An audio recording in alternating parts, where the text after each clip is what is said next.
పరిశుద్ధుడైన మా తండ్రి, నీ మహాకృప చేత, ప్రేమ చేత నీ పిల్లలైన మమ్మల్ందరినీ కాపాడి క్షేమాన్నిచ్చి సజీవుల సంఖ్యలో ఉంచి తండ్రి, ఇదిగో నీ పిల్లలు ఏర్పాటు చేసిన ఈ 2 రోజుల మహాసభల్లో మొదటి రోజుకి మమ్మల్ని అందరినీ సురక్షితంగా తీసుకొచ్చినందుకు మీకు ధన్యవాదాలు తెలియజేసుకుంటున్నాం. ఈరోజు రేపు జరుగుతున్న ఈ 2 దినాల మహాసభలు దిగ్విజయంగా జరిగించండి. ఇంతవరకు పాటల ద్వారా నిన్ను మహిమపరిచారు.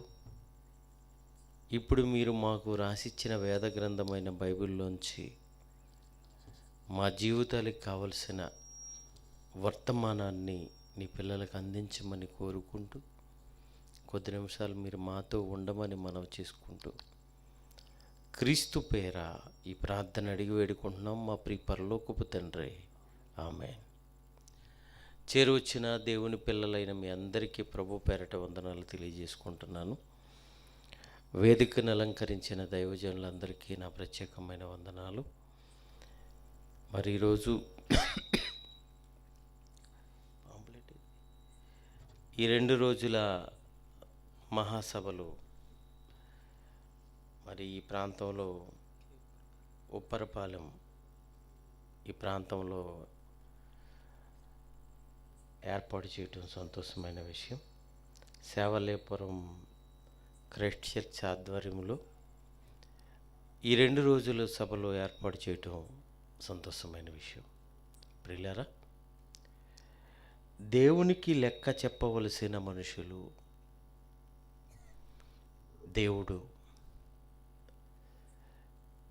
దేవుడు అనగానే ఆయన ఎక్కడో ఉంటాడు.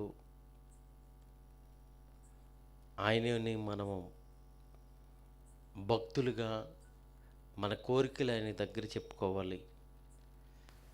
ఆయనేమో వరాలు ఇవ్వాలి, మనము వరాలు అడగాలి అనే ఈ ఆలోచనలోనే ఈరోజు మనుషులందరూ ఉండిపోయారు. ఎప్పుడు దేవుడి దగ్గరికి వచ్చినా దేవుణ్ణి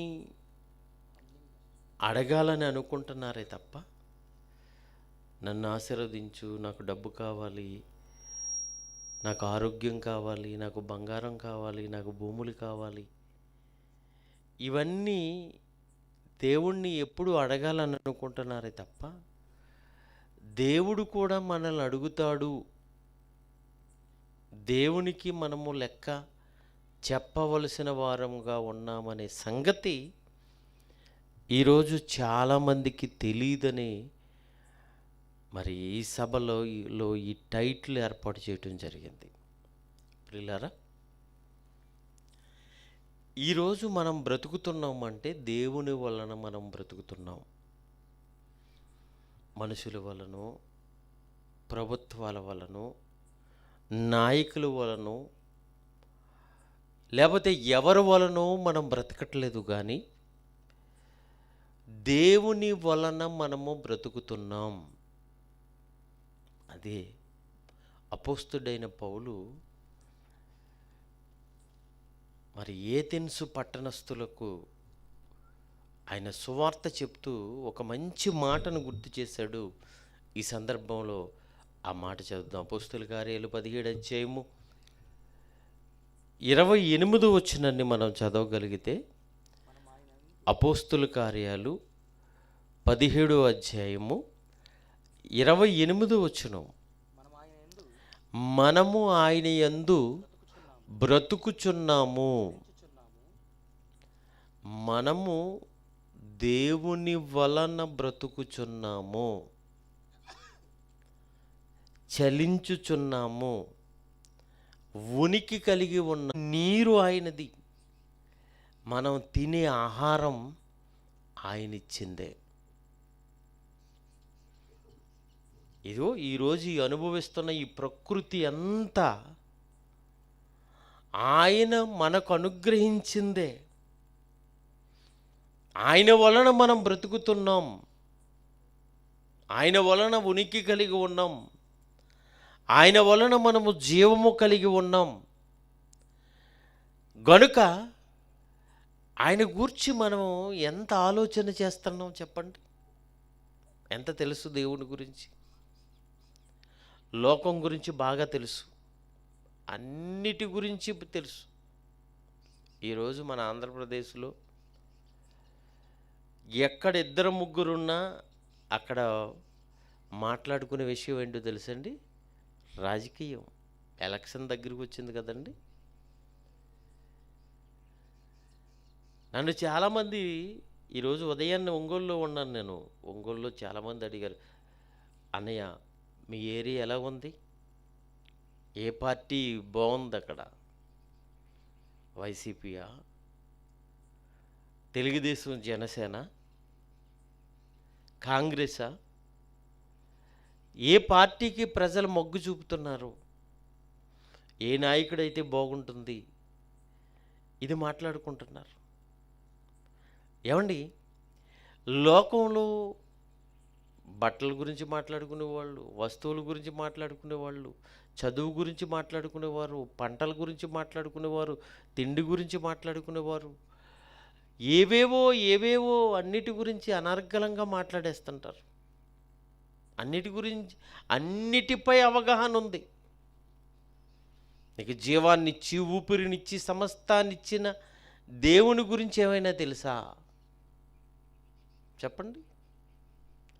కొరింథీయులకు రాసిన మొదటి పత్రిక 15వ అధ్యాయము, కొరింథీయులకు రాసిన మొదటి పత్రిక 15వ అధ్యాయము 34వ వచనం చదువుతాం చూడండి.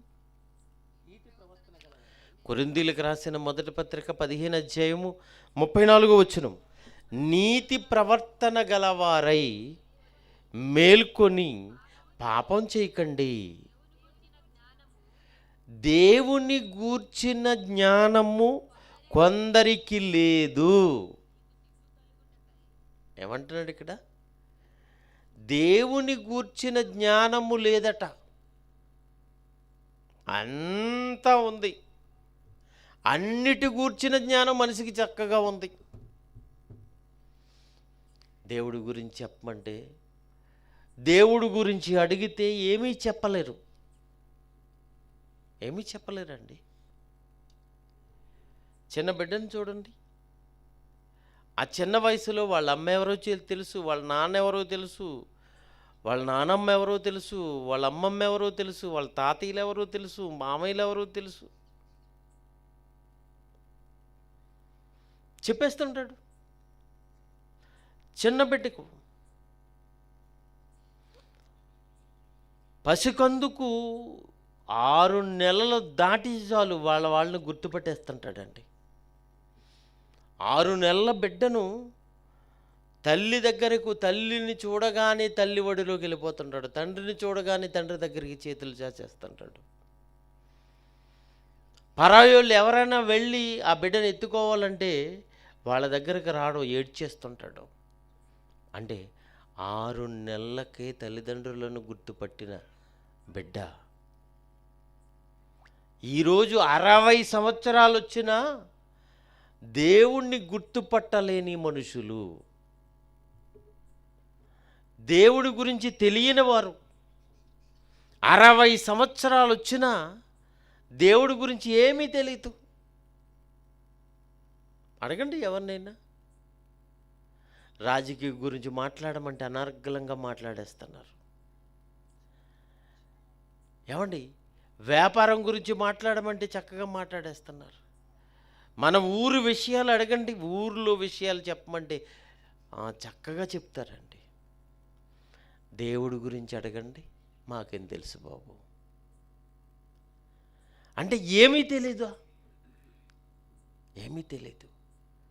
తినటం తెలుసు, త్రాగటం తెలుసు, ఈ భూమి మీద బ్రతకడం తెలుసు, అన్నీ తెలుసుకున్న మనిషికి దేవుడు గురించి వచ్చేటప్పటికి దేవుని జ్ఞానము లేదట. ఏమంటారు? మళ్ళీ చదవమాట. నీతి ప్రవర్తన గలవారై మేల్కొని పాపం చేయకండి, దేవుని గూర్చిన జ్ఞానము కొందరికి లేదు. దేవుని గూర్చిన జ్ఞానము లేదు, మీకు సిగ్గు కలుగుటకై ఈ ఈ మాట చెప్తున్నాను. అంటే దేవుడు గురించి తెలియకపోతే సిగ్గుపడాలి, సిగ్గుపడాలి, సిగ్గుపడవలసిన విషయం అండి ఇది. మీ తల్లిదండ్రులు ఎవరంటే ఏం చెప్తామండి? టక్ టక్ టక్ చెప్పేస్తామండి. మా నాన్నగారి పేరు ఇది, మా అమ్మగారి పేరు ఇది. మీ తల్లిదండ్రులు ఎవరంటే బుర్రగొక్కుంటున్నాడు అనుకోండి, ఏదో తేడా. ఏంటి, అమ్మ నాన్న గురించి తెలియదారా నీకు? అమ్మకేంటి ఏమిష్టమో తెలుసు, నాన్నకి ఏమిష్టమో తెలుసు, అన్నకేంటో తెలుసు, తమ్ముడికి ఏంటో తెలుసు, బంధువులకి ఏంటో తెలుసు, వాళ్ళు ఎలా ఉంటారో తెలుసు, వాళ్ళు ఏవేవి ఇష్టపడతారో తెలుసు, వాళ్ళు ఏ రంగు ఇష్టపడతారు, ఏ ఆహారం ఇష్టపడతారు, అన్నీ చక్కగా చెప్పేస్తారు. మరి దేవుడి గురించి, దేవుడికి ఏమి ఇష్టం, దేవుడికి ఏది ఇష్టం కాదు, దేవుడు ఎలా ఉంటాడు, ఆయన ఏం కోరుకుంటున్నాడు, ఆయన గురించి అడిగితే ఏం చెప్పగలుగుతుంది? ఈరోజు ఈ మానవ సమాజం అంటే ఏమీ చెప్పలేకపోతుంది. సిగ్గుపడాలి,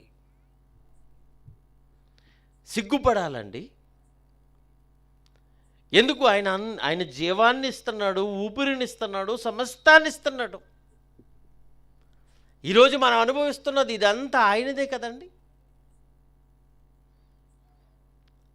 గాలి పీల్చుకుంటున్నాం కదండి, ఎంత చక్కగా ఉందండి అది. దాన్ని ఏమైనా డబ్బులు ఇచ్చి కొంటున్నావా? ఉచిత గాలి, ఆ ఆక్సిజన్ గనక నువ్వు పీల్చుకోకపోతే చచ్చిపోతావు 5 నిమిషాలు. మనల్ని నిలబెడుతుంది, మనల్ని బ్రతికిస్తుంది. ఎవరు పెట్టారండి? దానికి ఏమైనా బిల్లు ఉందా? చెప్పండి, దానికి ఏమైనా బిల్లు కడుతున్నావా? ఉచితంగా నువ్వు అడగకపోయినా నీ నాసికారంధ్రంలోనికి వెళ్ళిపోతుంది.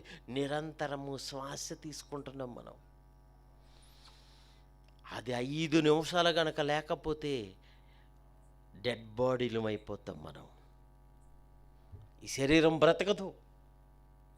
అలాంటి ఖరీదైన ప్రాణవాయువు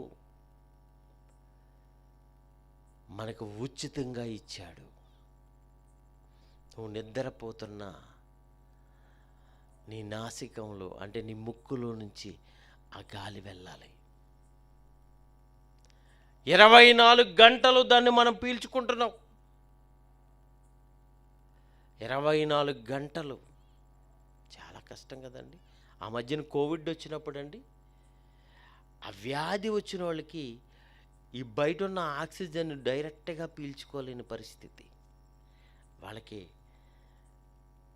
ఆక్సిజన్ సిలిండర్స్లోంచి వాళ్ళకి పెట్టవలసి వచ్చేదండి. ఒక్కొక్క దాన్ని కొనుక్కోవాలంటే ₹1000 ఆ రోజు. ఆక్సిజన్ లేక చచ్చిపోయిన వాళ్ళు ఎంతమంది ఉన్నారో ఆ రోజు కోవిడ్ టైంలో. ఒక డబ్బా కొనుక్కోవాలి అంటే ₹1000 కట్టేవాళ్ళు. అలాంటిది మనం ఎంత గాలి పీల్చుకుంటున్నామండి? ఆలోచించండి. రైట్, గాలి, త్రాగే నీరెక్కడదండి? స్వచ్ఛమైన నీరు రావటానికి దేవుడు ఎన్ని ఏర్పాట్లు చేశాడో చూడండి. స్వచ్ఛమైన నీరు ప్రతి ఏటా వర్షాకాలములో ఏమండి 4 నుంచి 5 నెలల పాటు వర్షం. ఆ వర్షం రావాలంటే ఈరోజు ఎండలు ఎంత భయంకరంగా ఉన్నాయో తెలుసండి. మనం బయటికి వెళ్ళకపోతున్నాం. ఆ ఎండలు కాయకపోతే వర్షాలు రావు. అంటే వర్షాలకి ఎండకి ఏంట లింక్ అంటే, ఈ ఎండలు సముద్రాల్లో ఉన్న ఉప్పు నీరునంతా ఆవిరయ్యేటట్లు చేస్తుందండి. అవి ఆవిరై పైకి వెళ్ళిపోతున్నాయి. ఆవిరై పైకెళ్ళిన ఆ నీరును, ఆవిరిని మేఘాలు తీసుకుని దాన్ని తీసుకొచ్చి మన ప్రాంతాలలో వర్షంగా వదిలిపెడుతున్నాయండి. ఎంత నీరు! సముద్రములు వేడెక్కిన తర్వాత సముద్రాల్లో నీరు, ఉప్ప నీరులో నుంచి ఆవిరిగా మంచినీరంతా పైకి తీసుకెళ్ళి ఏమండి మన ప్రాంతాల్లో వర్షపు నీరు వస్తుంది.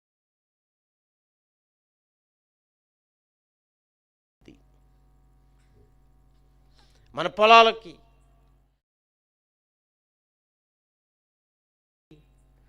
పుష్కలమైన నీరు ఈరోజు.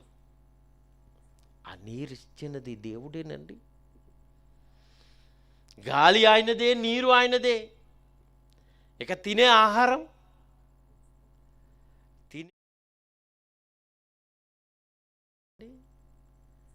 మనం ఏమైనా చేసామా చెప్పండి? మామిడి చెట్టు దగ్గరికి వెళ్ళిపోతే మామిడి చెట్టు ఎవరు తయారు చేశారు? మీకు వచ్చినేస్తున్నాను, ఎవరు తయారు చేశారు? చక్కటి మామిడి పళ్ళు మనం కోసుకుని తింటున్నాం. పొలాల్లో పండే పంట ఇవి ఎవరు చేశారు? విత్తనములను ఇచ్చు చెట్లను విత్తనములు ఇచ్చు చెట్లను ఆయన కలుగుగాక అని కలిగించాడు ఆ రోజు. అంటే మన నాలుకకు ఏ రుచులు కావాలో ఆ రుచులన్నీ ఆయన ప్రకృతిలో పెట్టాడండి. ఎన్నో రకాలైన ఫలాలు, ఎన్నో రకాలైన కాయగూరలు, ఎన్నో రకాలైన ఆకుకూరలు. మనతో పాటు 84 లక్షల జీవరాశులు. వీటన్నిటినీ దేవుడు మన కొరకు తయారు చేశాడు, ఆయన కొరకు కాదు. ఇవేమి ఆయన కొరకు కాదు. గాలి లేకుండా, వెలుగు లేకుండా ఉండగలడు. ఇవేమీ లేనప్పుడు ఆయన ఉన్నాడు కనుక ఆయన గురించి కాదండి, ఇవన్నీ మన గురించి చేశాడు ఆయన. ఇవన్నీ మన గురించే, మన కోసం చేశాడు. ఇవన్నీ చేసి ఎవరికిచ్చాడు? ఇందాక వాక్యపట్నం చదివారు కదండి, అక్కడికి వెళ్దాం. చూడండి ఒక్కసారి. కీర్తన గ్రంథము 8వ కీర్తన 3వ వచనం చదువుదాం. నీ చేతి పని అయినా ఆకాశము, నీవు కలుగజేసిన చంద్ర నక్షత్రములు నేను చూడగా, నీవు మనిషిని జ్ఞాపకం చేసుకుంటకు వాడు ఏపాటివాడు. ఒక్కసారి తల పైకెత్తి చూస్తే చంద్రుడు, నక్షత్రాలు, కోటాను కోట్ల నక్షత్రాలు, ఎన్నో గ్రహాలు, ఇవన్నీ ఈ భూమి మీద ఉన్న మనకు చక్కటి వాతావరణం ఇవ్వటం కొరకండి. ఇవన్నీ ఆయనే కలుగు చేశాడు. ఇంకా చదువునా, నీవు నరపుత్రుని దర్శించుటకు వాడు ఏపాటివాడు, దేవుని కంటే వానిని కొంచెము తక్కువ వానిగా చేసి ఉన్నావు. మహిమా ప్రభావాలతో వాని కిరీటంప ధరింపజేసి ఉన్నావు. నీ చేతి పనుల మీద ఆయనకు అధికారం ఇచ్చి ఉన్నావు. గొర్రెలన్నిటినీ, ఎడ్లన్నిటినీ, అడవి మృగములను, ఆకాశ పక్షులను, సముద్ర మత్స్యములను, సముద్ర మార్గములో సంచరించు వాటన్నిటినీ మన పాదాల దగ్గరికి తీసుకొచ్చేసాడు. ఒక్కసారి ఆలోచించండి. ఇవన్నీ మనకే కదండి. ఇదిగో మనతో పాటు ఉన్న 84 లక్షల జీవరాశులు, ఇవన్నీ మన కోసమే చేశాడండి. మనం కావాలనుకున్నవన్నీ మన పాదాల దగ్గర పెట్టేశాడు. ఇన్ని చేశాడు దేవుడు. ఇన్ని చేసి ఈ భూమిని మనకిచ్చేసాడండి ఆయన. కీర్తన గ్రంథము 115 కీర్తన, కీర్తన గ్రంథము 115 కీర్తన 16 వచనం. ఆకాశములు యెహోవా వశము, భూమిని ఆయన నరులకిచ్చి ఉన్నాడు. ఏమండి? ఈ భూమిని మనకిచ్చేసాడటండి. ఏమున్నది భూమి మీద? ఇదిగో మనకు కావలసినవన్నీ భూమి మీదే ఉన్నాయి కదండి. ఈ భూమి అంతర్భాగంలోకి వెళ్ళిపోతే అందులో ఇనుముంది, బంగారం ఉంది, వెండి ఉంది, రాగుంది, ఇత్తడుంది, ఈ ప్లాస్టిక్ ఉంది, చివరికి మనం బండ్లో ఉపయోగించుకునే పెట్రోల్ ఉంది. ఇవన్నీ అంతర్భాగంలో ఉన్నాయి. పైభాగం అంతా పుష్కలమైన పంటలు పండే సారవంతమైన భూమి.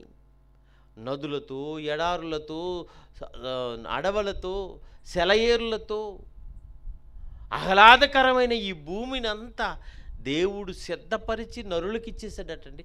అంటే మనకిచ్చేసాడటండి. కనుకనే మనం అనుభవించుకుంటున్నాం ఇదంతా ఆయనకు తయారు చేసి మనకు కావలసినవన్నీ పెట్టి దేవుడు మనకిచ్చేసాడు ఇవన్నీ. 89వ కీర్తన 11వ వచనం. కీర్తన గ్రంథము 89వ కీర్తన 11వ వచనం. ఆకాశము నీదే, భూమి దేవా నీదే, లోకము దాని పరిపూర్ణతను నీవేనయ్యా చేశావు. భక్తుడు, తెలుసుకున్న భక్తుడు దేవునితో మాట్లాడుతున్నాడు, దేవునికి ప్రార్థన చేస్తున్నాడు. దేవా, ఆకాశము నీదేనయ్యా, భూమి నీదేనయ్యా, నీవే చేశావు, నీవే సిద్ధపరిచావు. ఇవన్నీ సిద్ధపరిచి నీవే ఇదిగో మనుషులకిచ్చావు. ఇదంతా నీదే. ఇర్మియా గ్రంథం 27 అధ్యాయము 5వ వచనం కూడా చదువుదాం. ఇర్మియా గ్రంథము 27 అధ్యాయము 5వ వచనం. అధిక బలము చేతను, బాహువు చేతను భూమి మీదనున్న నరులను, జంతువులను నేనే సృజించాను. ఇవన్నీ. ఇదిగో ఈ భూమిని నేనే చేశాను, జంతువులను, జీవరాశులను నేనే చేశాను. ఇవన్నీ నేనే చేశాను. చేసి ఎవరికిచ్చుట న్యాయమని నాకు తోచునో నేను వారికే ఇస్తున్నాను. నిజంగా మనకే ఇచ్చాడండి. ఇవన్నీ తీసుకొచ్చి మనకే ఇచ్చాడు. వీటన్నిటినీ అనుభవిస్తున్నది మనమేనండి.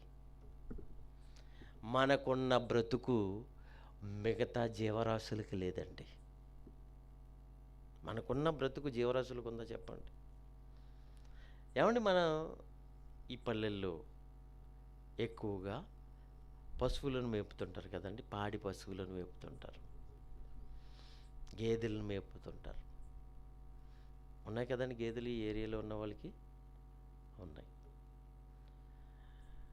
గేదెకి ఏం పెడతావు? ఉదాహరణకి మనం పంట పండిస్తుంటాం. పంట చేలోకి గేదె వెళితే ఊరుకుంటావా? ఊరుకోవు. గేదె ఎక్కడ మెయ్యాలి? గట్టునే మెయ్యాలి. ఆ గడ్డి తినాలి. పంట తినకూడదు. పంట దాంట్లోనికి వెళ్ళనివ్వరు, గడ్డే తింటుంది. ఇక పంట ఏమంటే వరి చేలు ఉంటాయండి. ఇటు మా ఏరియాలో అయితే వరి చేలు ఎక్కువ. వరి చేను అంతా కోసినప్పుడు అండి, ఆ కోసి నూర్చినప్పుడు ఏమండి గింజలు, స్వచ్ఛమైన గింజలన్నీ బస్తాల్లోకి ఎక్కిస్తారు. ఆ గడ్డి పొట్టి అంతా వేరేగా వేస్తారు. ఒరిజినల్గా స్వచ్ఛమైన ఆ గింజలు, పుష్కలమైన గింజలన్నీ బస్తాలపైకి ఎక్కించుకుంటే ఆ బస్తాల్లో ఉన్న ధాన్యం అంతా నీకు పనికిరాని గడ్డే. దేనికి? గేదెకి. పనికొచ్చేదంతా తీసుకుని పనికిరాని గడ్డంతా దానికి వేసేస్తున్నావు. అయిపోయింది.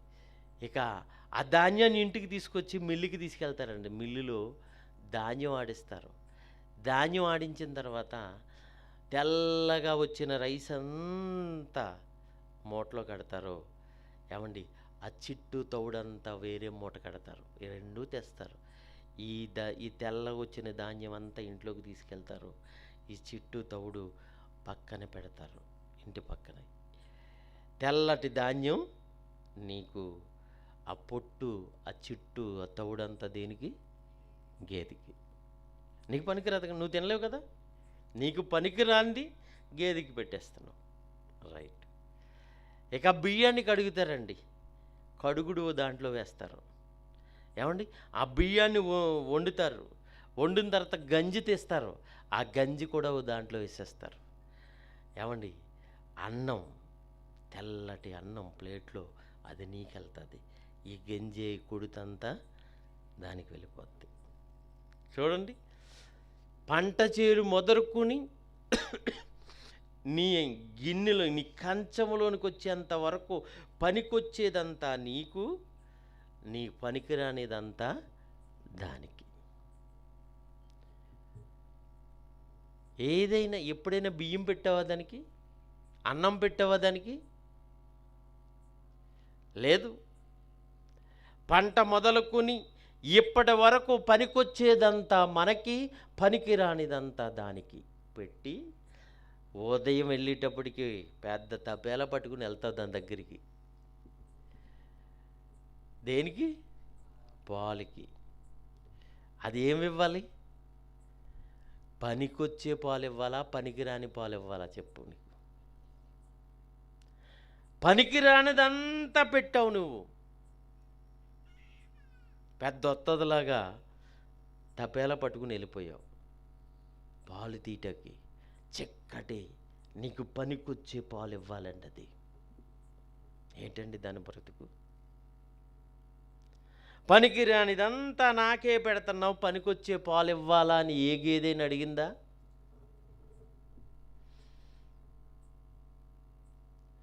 ఇంట్లో పడుకుంటావు, దాన్ని బయట కట్టేస్తావు.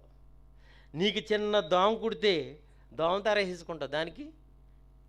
నువ్వు పాలు పితికేటప్పుడు దోమ కూడా కుట్టకూడదు దానికి. దోమ కుట్టినా కదలకూడదు. దోమలు కుట్టినా కదలకూడదండి. అది నీకు చక్కటి పాలు ఇచ్చేయాలి. ఏమండి, నీ బ్రతికేంటి, దాని బ్రతికేంటి చెప్పండి? పనికొచ్చేదంతా తీసుకుని నీవు పనికిరానిదంతా తీసుకున్నది పనికొచ్చే పాలే ఇస్తుంది నీకు పనికొచ్చే పాలు ఇస్తుంది. అలాగే కోడి, నువ్వు కోడిని పెంచావంటే అది గుడ్డెట్టాలి. పక్కింటోళ్ళు ఇంటికి వెళ్ళి గుడ్డెడుతుంది అనుకోండి, మర్నాడే కటింగ్ చేసి మసాలా వేసేస్తావు. మన కోడి అది ఎక్కడ తిరిగి వచ్చినా మన ఇంట్లోకి వచ్చి గుడ్డెట్టాలి. గుడ్డెట్టకపోతే దాన్ని ఉంచవు, మేపవు, తేరగం మేపవు. ఒక చెట్టు వేసావనుకో, ఆ చెట్టు అది ఫలాలు ఇవ్వాలి. ఫలాలు లేకపోతే దాన్ని నువ్వు పెంచవు. చూడండి, ఈ భూమి మీద ఏదైనా సరే అది పనికొచ్చేదిగా. ఎంత పనికిరానివి తీసుకున్నా పనికొచ్చేవిగా మనకు మారిపోతున్నాయి. పనికొచ్చేవిగా మారిపోతున్నాయి. మనం వాటిని అన్నిటిని అనుభవిస్తున్నామండి. పశువులను బరువులు మోయిస్తున్నాం, బానిసలుగా వాడుతున్నాం. వాటిని అన్నిటినీ దేవుడు మనకిచ్చేసాడు కనుక మనం వాటిని అలా ఉపయోగించుకుంటున్నాం. చూడండి, జీవరాశులన్నీ మన కొరకండి. ఈ ప్రకృతి అంతా దేవుడు మన కొరకు చేశాడండి, మన కొరకు చేశాడు. కనుక ప్రియమైన దేవుని పిల్లారా, ఇన్ని చేసిన దేవుడు ఎలాంటి బ్రతుకును మనకిచ్చాడు ఒక్కసారి ఆలోచించండి. ఆ జీవరాశులు లాంటి బ్రతుకు కాదండి మనకి. మీరు ఫలించి అభివృద్ధి చెంది విస్తరించి భూమిని నిండించి దానిని లోపరుచుకోండి. ఆకాశ పక్షులను, సముద్రపు చేపలను, అడవి మృగములను ఇవన్నీ మీకు ఇచ్చేస్తున్నాను, మీ పాదాల దగ్గర పెట్టేస్తున్నాను అన్నాడు దేవుడు. వాటిని అన్నీ అనుభవిస్తున్నది మనమే. ఒక్కసారి ఓ పాట చూపిస్తానండి, ఆ పాట చూడండి తెర మీద. రెడీగా ఉందా నాన్న? లైట్స్ ఆపితే ఆ పాట చూసిన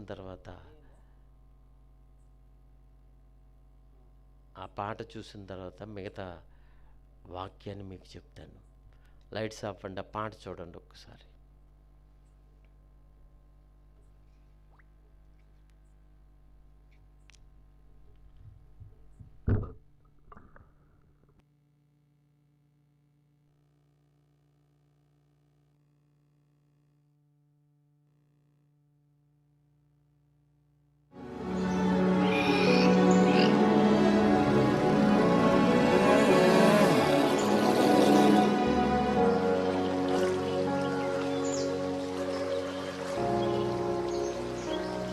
God saw everything that he had made, and behold,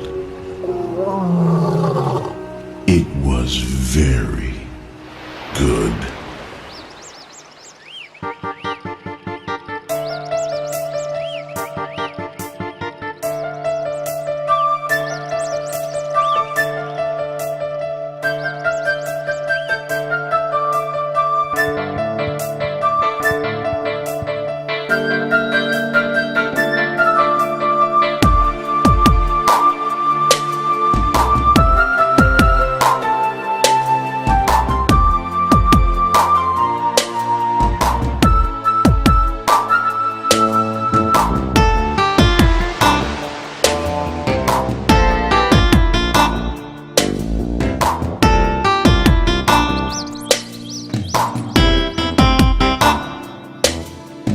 జీవరాశులా బ్రతుకు నీకులే, నీలాంటి జీవితం తనకు లేదులే. మనిషిలాగా ఇది మాట్లాడలేదులే, నీలాంటి జ్ఞానము తనకు లేదులే. వాటి జీవితం నీలాంటిది కాదులే, నీలాగా సుఖమైన జీవితం లేదులే. అది బ్రతుకుతున్న బ్రతుకు నీకే, మరణమైన బ్రతుకు నీకే. వాటి జీవితం నీలాంటిది కాదులే. జీవరాశులా బ్రతుకు నీకులే, నీలాంటి జీవితం తనకు లేదులే.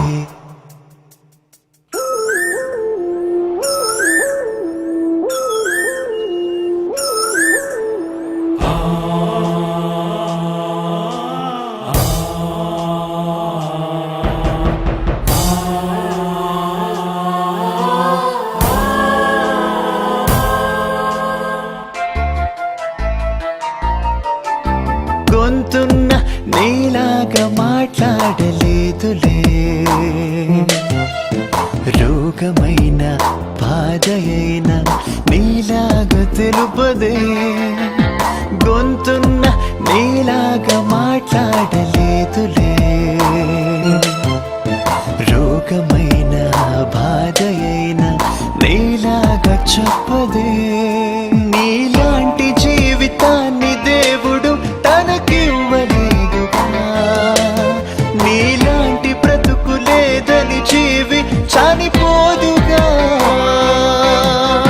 బలి అయిపోతుందిగా, తన ప్రాణం ఇస్తుందిగా, నీ ఆకలి తీర్చిందిగా. జీవరాశులా బ్రతుకు నీకులే, నీలాంటి జీవితం తనకు లేదులే.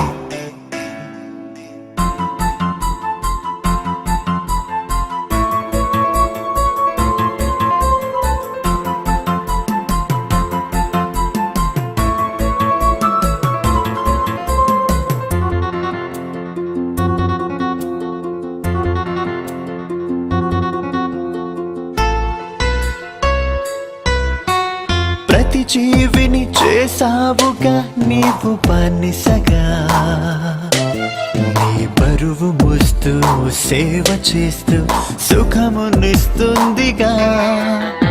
ప్రతి జీవిని చేసావుగా నీవు బానిసగా. నీ బరువు మోస్తూ సేవ చేస్తూ సుఖమునిస్తుందిగా. నీలాంటి భోజనాన్ని ప్రతిదినం అది తినుటలేదుగా. నీలాంటి సుఖము సౌకర్యం దానికి లేదుగా.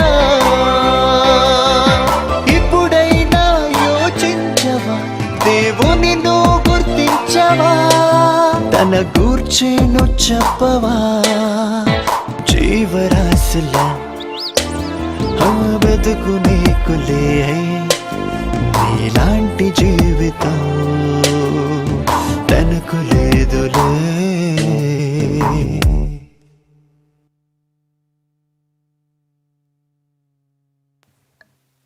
చూశారు కదండి, మనలాంటి జీవితం అంతా చెప్పండి తనకి. ఏది కావాలంటే అదే తింటున్నాం మనం. ఏది కావాలంటే అది. మార్కెట్లోకి వెళ్ళండి, ఎన్ని కాయగూరలు, మాంసాహారంలో ఎన్ని మాంసాహారాలు, ఎన్ని రకాలైన మాంసాహారాలు.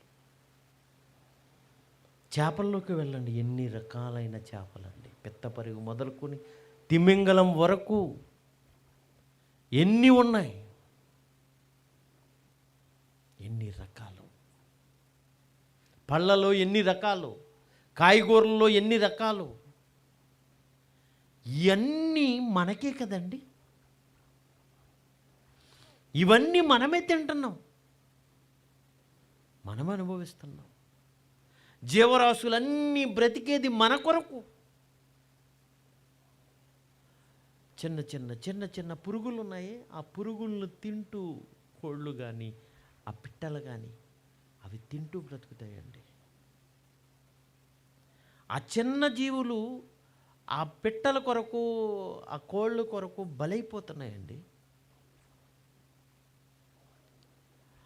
వాటిని బలి చేసుకుని అవి తినేస్తున్నాయి, వాటిని మనం తినేస్తున్నాం. అంటే పురుగుల్ని కూడా మనమే తింటున్నట్టు లెక్క. ఈ భూమి మీద ఉన్న 84 లక్షల జీవరాశుల్ని ప్రత్యక్షంగానో పరోక్షంగానో మనం తినటానికి ఉపయోగించుకుంటున్నాం, మన అవసరాలకు ఉపయోగించుకుంటున్నాం. ఈ భూమి మీద ఉన్న ఈ ప్రకృతి అంతా, ఈ కాసే చెట్లు, కూర మొక్కలు అన్నీ మనకు మాత్రమే ఉపయోగపడుతున్నాయి. ఎలాంటి జీవితం మందే. ఇవన్నీ దేవుడు మనకిచ్చాడు గనుక మనం అనుభవిస్తున్నాం. ఒక్కసారి ఆలోచించుకోండి. మనం పుట్టినది మొదలుకొని ఇప్పటి వరకు ఎంత తినేసి ఉంటామండి. మనం అన్నం తింటున్నాం కదా, 3 పూట్ల 2 పూట్ల అన్నం తింటాం. ఏమండి, ఆ బియ్యాన్ని లెక్క కట్టండి. మన పుట్టిన మొదలుకొని ఇప్పటి వరకు ఎన్ని బస్తాల బియ్యం తినుంటాం.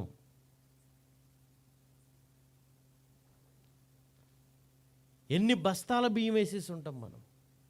ఎన్ని కాయగూరలు తినేసాం, ఎన్ని పళ్ళు తినేసాం, ఎన్ని కోళ్ళు, ఎన్ని మేకలు, ఎన్ని చేపలు.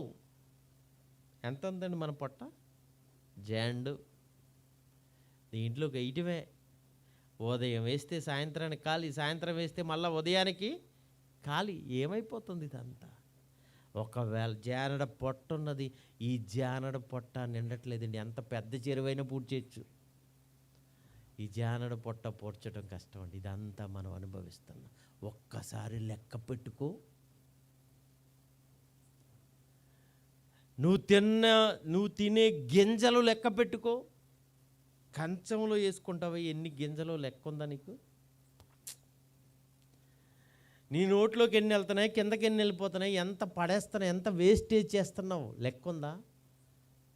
లెక్క లేదు. అన్నీ మనం తినేస్తున్నామండి. కానీ ప్రతిదీ లెక్క ఉందో తెలుసా? నువ్వు లెక్క పెట్టుకోలేవేమో కానీ దేవుడు ప్రతిదీ లెక్క పెట్టుకుంటున్నాడు. మనం ఎంత అనుభవించామో, ఎంత గాలి పీల్చుకున్నామో, ఎంత నీరు తాగామో, ఎంత ఆహారం తిన్నామో, ఇవన్నీ నీకు లెక్క లేకపోవచ్చు, కానీ దేవునికి లెక్క. ఉదాహరణకండి, తల వెంట్రుకలు ఉన్నాయండి. మన తల వెంట్రుకలు, నీ బుర్ర మీద ఎన్ని తల వెంట్రుకలు ఉన్నాయో నీ లెక్క ఉందా? లెక్క తెలుసా నీకు? రోజు దువ్వుకుంటుంటావు, దువ్వునప్పుడు కొన్ని రాలిపోతుంటాయి. పోనీ రాలిపోయిన తల వెంట్రుకలైనా లెక్కించారు ఎప్పుడైనా? లేడీస్ రాలిపోయిన తల వెంట్రుకలు అన్నీ లొంగ పెట్టుకుని డబ్బాలు పెట్టుకుని తల వెంట్రుకలు కొంటాం అని వచ్చినోడికి అమ్మేసుకుంటారు. అమ్మేవాడికి పోనీ లెక్క పెట్టి ఇచ్చావా?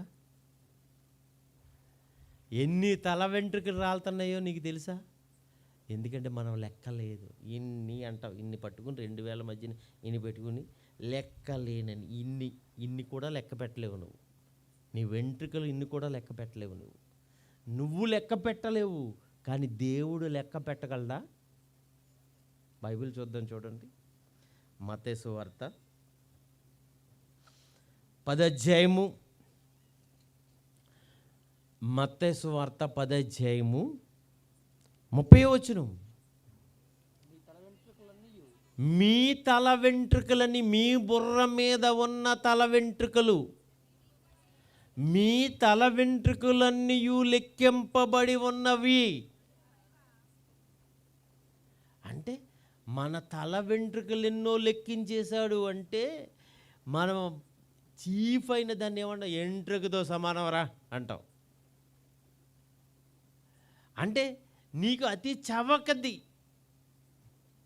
చిన్నది, నీ బుర్ర మీద మొలిచే వెంట్రుక నీకు లెక్క పెట్టుకోలేనిది.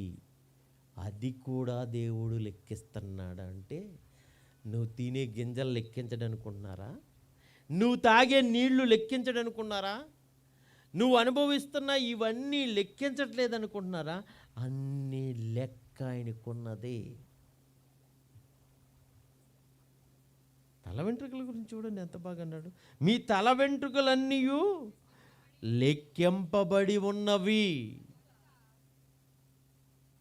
కనుక లెక్కించేసాడట ఆయన. లోకాసువార్త 12వ అధ్యాయం 7వ వచనం. లోకాసువార్త 12వ అధ్యాయం 7వ వచనం. మీ తల వెంట్రుకలన్నీ లెక్కింపబడి ఉన్నవి, భయపడకుడి, మీరనేకమైన పిచ్చుకుల కంటే శ్రేష్ఠులు కారా. మీ బుర్ర మీద ఎంట్రుకలు ఎన్నున్నాయో లెక్కించబడిపోనియట. ఆ వెంట్రుకలు సామాన్యమైనవని మీరు అనుకుంటున్నారు, నువ్వు చీప్ అనుకుంటున్నావు, కానీ దేవుడు ఆ వెంట్రుకలు కూడా లెక్కించుకుంటున్నాడు. అంటే అవి వాల్యుబుల్ ఆయనకి. లోకాసువార్త 21వ అధ్యాయం 18వ వచనం కూడా చదవండి. లోకాసువార్త 21వ అధ్యాయం 18వ వచనం. కానీ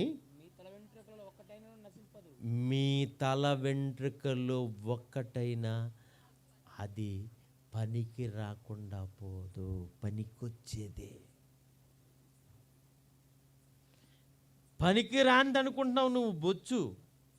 నీ తల మీద వెంట్రుకలు నువ్వు పనికి రావు అనుకుంటున్నావు, పోతాయి అనుకుంటున్నావు. కానీ ఇక్కడ చూడండి, తల వెంట్రుక కూడా పనికొచ్చేది. దాని పని కొరకు అది చేయబడింది. ఆ తల వెంట్రుకను కూడా దేవుడు లెక్కల్లోకి తీసుకుంటున్నాడు. అంటే ఒక్కసారి ఆలోచించండి దేవుని పిల్లలారా, ఒక్కసారి ఆలోచించండి. దేవుడికి చాలా లెక్కలు తెలుసు, మనకు లెక్కలు తెలియవు. ఏమండి, అప్పు తీసుకున్నవాడు మర్చిపోతుంటాడండి. అప్పు ఇచ్చినోడు ఎప్పుడూ గుర్తుపెట్టుకుంటాడు. నేను ఒక అతని దగ్గర ఒప్పించుకున్నాను, నేను మర్చిపోయాను. అతను మాత్రం గుర్తుపెట్టి, ఏమండి మీరు తీసుకుని అప్పుడే 2 సంవత్సరాలు అయ్యిందండి అని ఫోన్ చేస్తున్నాడు నాకు. దానికి వడ్డీ ఎంత ఉందో తెలుసా? నేను అన్నీ మర్చిపోయానండి, నేను మర్చిపోయాను. అమ్మో మరెరో వీడికి ఇవ్వాలన్నమాట. అప్పుడు వడ్డీ చెప్పేటప్పటికి నాకు మతిపోయింది. అమ్మ వీడి బాకీ వెంటనే తీర్చేయాలిరా బాబు అనుకున్నాను. లెక్కలు ఇచ్చినోడు కదండి, ఇచ్చినోడు లెక్కలు ఎప్పుడు గుర్తుపెట్టుకుంటాడు. దేవుడు కూడా ఇచ్చాడు అంటే తల వెంట్రుకనే ఆయన గుర్తుపెట్టుకుంటున్నాడు అంటే ఈ భూమి మీద ఉన్న ప్రతిదీ ఆయన గుర్తుపెట్టుకుంటాడు. ఆయన లెక్కలు ఉన్నాయి, ఆయనకి లెక్కలు ఉన్నాయండి. కనుక ఈ లెక్కలు అడుగుతాడా అడగడా? ఈ లెక్కలు అడుగుతాడా? దానికి మనం లెక్క చెప్పాలా? చెప్పవసరం లేదా? అదేనండి రోమిలికి రాసిన పత్రిక 14వ అధ్యాయము 12వ వచనం. రోమిలికి రాసిన పత్రిక 14వ అధ్యాయము 12వ వచనం. రోమిలికి రాసిన పత్రిక 14వ అధ్యాయము 12వ వచనం.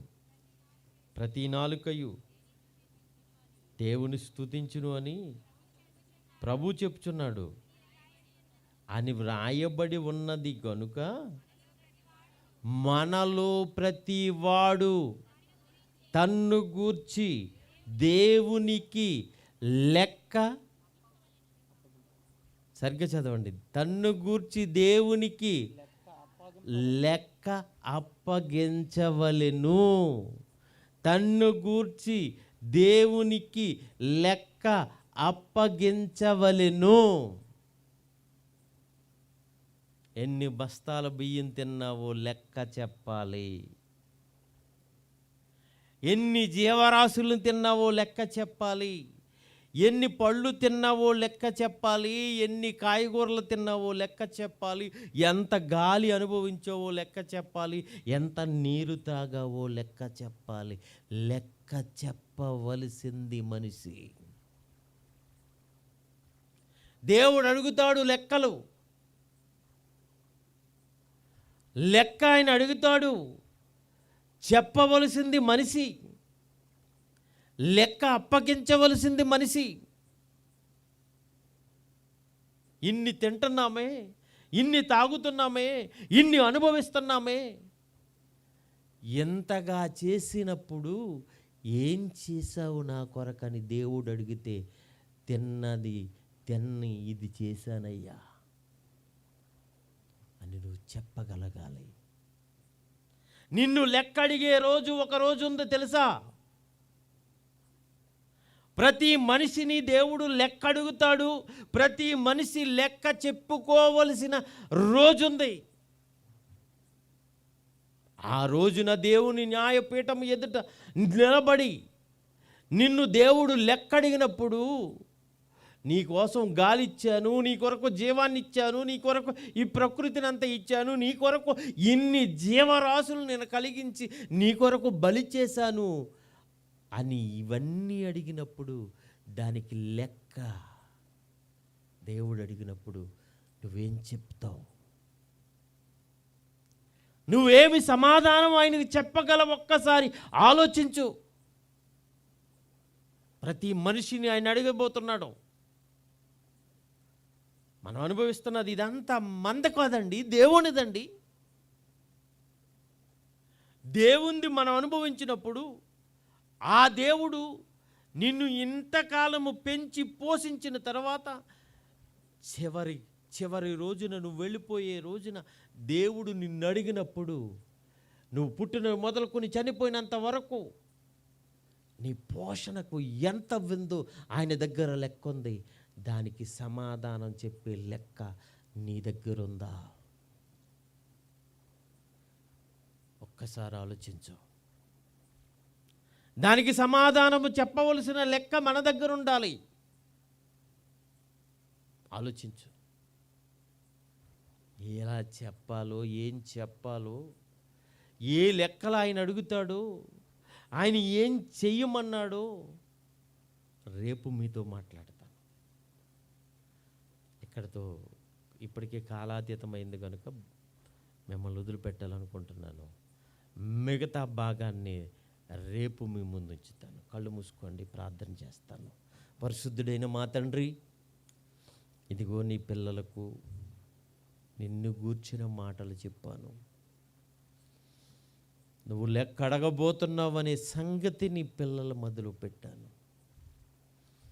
మమ్మల్ని పోషిస్తున్నారు, మమ్మల్ని పెంచుతున్నారు, మాకు అన్నీ మీరు ఇచ్చారు. ఎందుకు ఇచ్చారు, ఏం చేయమన్నారో, ఎలా బ్రతకమన్నారో రేపు నీ పిల్లలతో మాట్లాడతాను. దేవా, వ్యయ ప్రయాసలతో తమ్ముళ్ళు మండుటెండలో ఎంతో కష్టపడి, ఎన్నో రోజులు కష్టపడి నీ పిల్లలు ఏర్పాటు చేసిన ఈ సభలు కొంతమందిలోన వారి బ్రతుకుల గురించి ఆలోచన రేకెత్తించే విధంగా ఉండే భాగ్యాన్ని అనుగ్రహించండి. ఇదిగో ఈ ప్రాంతాన్ని మీరు జ్ఞాపకం చేసుకోండి. ఉప్పరవారిపాలెం గ్రామాన్ని జ్ఞాపకం చేసుకోండి నాయన. గ్రామ ప్రజలందరినీ మీరు చల్లగా కాపాడండి. ఇగో సేవల్యపురం బైబిల్ రీసెర్చ్ సెంటర్ని మీరు దినదినము అభివృద్ధి చేయండి. ఎంతోమంది దైవజనులు ఇక్కడ ఉన్నారు, వేదిక మీద ఉన్నారు. వారిని, వారి కుటుంబాలను మీరు చల్లగా కాపాడండి. నీ సేవలో ఎంత కష్టపడుతున్నారో నీ పిల్లలు మీరు చూస్తున్నారు. నీ సేవకుల యొక్క అవసరాలు, అక్రతలు మీరు తీర్చండి. వారి సంఘాలను దినదినము అభివృద్ధి చేయమని కోరుకుంటున్నాను. ఇదిగో కొంతమంది పిల్లలు మాత్రమే ఇక్కడికి వచ్చి నీ మాటలు విన్నారు.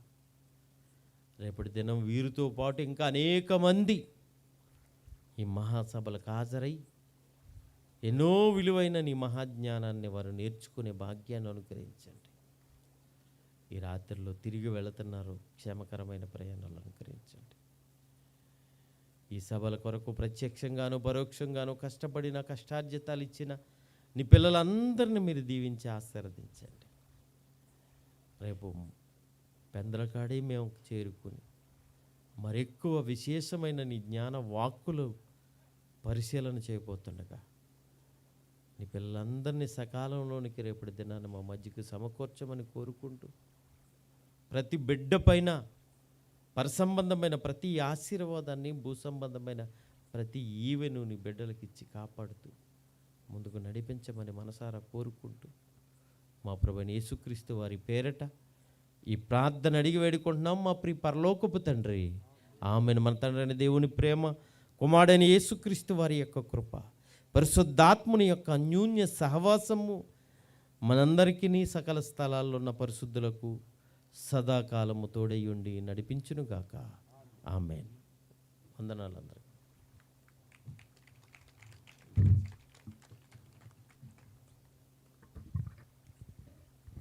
ప్రభునందు ప్రేమైనటువంటి దేవుని వారలారా, మరి వినరు కదండి ఇప్పటి వరకు ఎంతో అమూల్యమైనటువంటి దేవుని మాటలు. దేవునికి లెక్క చెప్పవలసినటువంటి మనుషులు. ప్రియులారా, ఈ భూమి మీద ప్రతి మనిషికి కూడా ఎన్నో అవసరతలను దేవుడిచ్చాడు. ప్రతి దానిని ఉచితంగా అనుభవిస్తున్నాం. అనుభవిస్తున్నటువంటి మనలను దేవుడు కొన్ని లెక్కలు అడుగుతాడు. ఆ లెక్కలేంటో రేపటి దినాన్ని చెబుతానని మరి అన్నయ్య గారు మరి చెప్పడం జరిగింది. ప్రేమైన దేవుని వారు ప్రతి దానిని గురించి, నువ్వు ఎక్కడ ఏం చేస్తున్నావో, ఎలా ఉంటున్నావో, ఈ సమయంలో ఏం చేస్తున్నావో ప్రతి దానిని గురించి దేవుడు లెక్క అడిగే దినం ఒక రోజు ఉంది. ఆ లెక్క దేవునికి మనం చెప్పుకోవాలి. ఆ పరిస్థితుల్లోనికి మనం వెళ్ళాలి అంటే దేవునికి లెక్క చెప్పుకునే విధంగా మనం ఉండాలి. ఎలా ఉండాలో, ఏం అడుగుతారో దేవుడు విలువైన సంగతి రేపటి దినం విందాం. అమూల్యమైనటువంటి దేవుని వర్తమానాన్ని మరి మొదటి రోజు మహాసభలలో విలువైన ఆత్మ సంగతులను అందించినటువంటి మరి గౌరవనీయులు దైవ సేవకులు మరి డాక్టర్ బి రాజేంద్రబాబు అనే గారికి మరి సభ తరపున ప్రత్యేకమైనటువంటి వందనాలు తెలియజేస్తున్నాను అన్నయ్య. థ్యాంక్స్ అన్నయ్య. విలువైనటువంటి జ్ఞాన సంగతులను మాకు అందజేసినందుకు. మరి రేపటి దినాన మరి పెందలకాడ రండి. ఈరోజు మీరంతా రావడం చాలా ఆలస్యమైంది వాస్తవం చెప్పాలంటే. మీరంతా వచ్చేసరికి 9 అయిపోయింది తెలుసండి. 9 గంటల వరకు ఈ సభా ప్రాంగణంలో ఎవ్వరూ లేరు. మొట్టమొదటిగా వచ్చారు పాస్టర్ గారు, బుచ్చిబాబు గారు. సేవకులు వచ్చి కూర్చున్నారు. ఆ తర్వాత అన్నయ్య గారు, ఒక అన్నయ్య వచ్చారు. ఫస్ట్ ఇద్దరే వచ్చారండి 9 గంటల వరకు. ఆలోచించండి, మీరు ఏదైనా ఊరు వెళ్ళాలనుకోండి, అంత ఆలస్యంగా వెళ్తారా? ఏదైనా వివాహ కార్యక్రమానికి వెళ్ళాలనుకోండి, అంత ఆలస్యంగా వెళ్తారా? వెళ్ళరే. నాశనం చేసి సినిమా చూడాలనుకున్నారనుకోండి, సినిమా 9 గంటలకు అనుకోండి, మీరు 10 గంటలకు వెళ్తారా? 8 గంటలకు వెళ్తారా? అంటే మన సమాజాన్ని పాడు చేసే వాటి కోసమేమో ముందుగానే వెళ్ళి కూర్చుంటున్నాం. మన ఆత్మలను, మనల్ని కాపాడేటువంటి దేవుని వాక్యాన్ని మరి వినటానికి మాత్రం త్వరపడి రావట్లేదు. ఆలోచించండి, దేవుని మాటలు ఇవి. మనం ఈనాడు మనం బ్రతుకుతున్నాము అంటే దేవుని కృప. ఇందాక చెప్పారు అన్నయ్య గారు, ఒక మనిషి బ్రతుకుతుంది తినే తిండి వలన కాదు, త్రాగే నీరు వలన కాదు, పీల్చే గాలి వలన కాదు, దేవుని వలన ఆయన బ్రతికిస్తున్నాడు. బ్రతికిస్తున్నటువంటి ఆయనకు కృతజ్ఞతగా ఆయన మాటలు వినటానికి మనంతా కూడా రేపటి దినాన పెందల కడొద్దాం. మీకు ఎన్నో మాటలు వినిపించాలని ఎన్నో రోజుల కష్టపడి ఇదిగోండి చూస్తున్నారు కదండి, ఈ వేదిక కానివ్వండి, ఈ సౌండ్ సిస్టమ్ కానివ్వండి, ఏ రూపాయి కాదండి, కొన్ని వేల రూపాయలు.